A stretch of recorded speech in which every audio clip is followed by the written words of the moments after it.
In a recent article in Money magazine, they listed the top 10 careers that are on the verge of explosion, and horticulture was one of those top 10.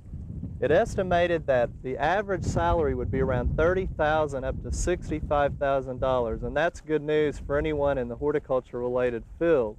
And today, joining us on Oklahoma Gardening is Carla Childs, who is the new horticulturist for Woolaroc. And Carla, welcome to Oklahoma Gardening. Hello, Steve. I'm glad you're here. Thank you. Tell us a little bit about this position. This is new for Woolaroc. Yes, it is. I started here in January 1st of 1990. It's a new position they created to enhance the grounds at Woolaroc. Okay. Tell us where Woolaroc is for people who aren't really sure. Okay, Woolaroc is southwest of Bartlesville. We're between Bartlesville and Barnstall. Okay, and Woolaroc is It's the ranch, the country home of Frank Phillips, the founder of Phillips Petroleum. Woolaroc stands for woods, lakes, and rocks. Okay, great. So now they're trying to emphasize and putting in new landscaping and trying to do a few things like that as well. Yes, we're trying to enhance the grounds here at Woolaroc by adding a lot of color and native trees and blooming plants so that people will have you know, an enjoyable visit when they come here. Sure. Well, it sounds very exciting. Tell us about what we're standing by right now. Okay, this is the good luck thunderbird, and it's an Indian symbol for good luck. And we redid this bed this year, and we have now planted it in pansies, and then in the springtime we come back in and plant it in Joseph's coat. Okay. Well, you've got some other exciting projects you're working on too down below the hill. You've got some... Yes, down below the lodge, we are getting ready to, they have a cliff facing, and we're going to clean it out and plant it and make a perennial bed down there. And we're also working tentatively on developing a tallgrass prairie preserve in miniature here called a prairie walk. Great. Well, I guess for the first time too, you're going to be growing some of the plants that you'll be planting in here. And tell us about your new greenhouses. Oh, it's really nice. They built a brand new greenhouse. It's about 2,600 square feet. We bought all of our plants this year for the grounds, but this next year we're going to grow all of our own and plant them out here. Right. So the greenhouse is a real new exciting challenge. Good. Well, Carla, not only do you have a degree in horticulture, but you have people that work for you here as well. You have your own staff that helps in the maintenance.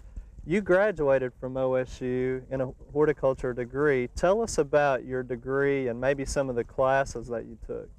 I graduated from OSU in 1980 with a degree in horticulture.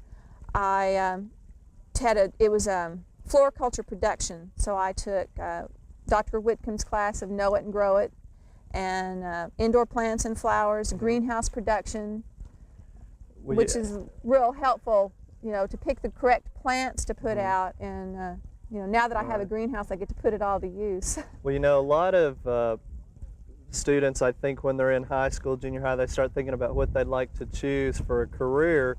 You really didn't decide on horticulture until you were in college, did you? In college, yeah. My advisor said it was a new program. I went to NEO for 2 years and then to OSU, and it was a new program. And he signed me up and it said, you would like it, and I did. I find horticulture is very rewarding in that you get to see something from start to finish, and it's nice. People like it. You know, they make nice comments on it, and it makes them happy.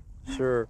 When you were in college, did you find there were plenty of opportunities for financial aid? You know, anymore college costs are rising, and that may discourage people, but in horticulture, was that a problem? No, I had a federal grant, and there were several garden club scholarships and horticulture-related scholarships that the university, you know, help you find. Right, and I'm sure that's grown more and more as time has gone on, and there's a lot of things that are available for students if they choose horticulture. Well, here you get to design the beds, and you're talking about growing the plants and working with people. There's so many different fields of horticulture now, maintenance and greenhouse management and environmental issues and those kinds of things. You said it was very rewarding to you. Have you regretted any of it at all? No, I really like it. It's just a really nice job. It's a nice career. You're outside in the fresh air. You get to plant things and watch them grow. People are happy. Good. Well, Carla, we appreciate you inviting us to Woolaroc, and it sounds like in the next year or so you'll have this native plant, native grass area, we'd like for you to invite us back. And this is just an example of a horticulture career that one can get into, and it sounds like you're very successful, and we want to wish you the best as well. We hope you've enjoyed this classic from the Oklahoma Gardening Vault. Remember, even though these tips and techniques are timeless, there's always something new to learn in the world of gardening. By subscribing to both Oklahoma Gardening and OK Gardening Classics, you'll have access to a wealth of gardening knowledge, both classic and contemporary.